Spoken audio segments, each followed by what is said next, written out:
How to check Spotify recap. Hey there, welcome back to the channel, and let's get right into this tutorial.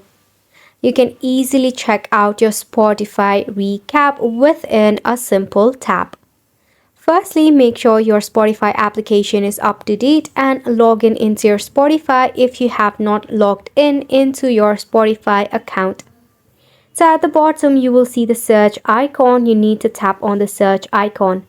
Right here in your search bar, you need to head over and search for Wrapped. Then tap on the search icon. Here at the top, you will find all of the songs you have listened so far. That is a previous year, which gets dated to at least of 2021. So you can just check out these playlists to see all of the music that you have been listening to so far in your 2023.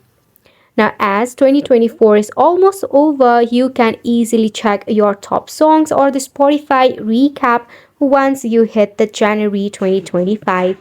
So this is how you can easily check your Spotify recap. Wasn't it simple? Make sure to go ahead and give this a try. Thank you so much for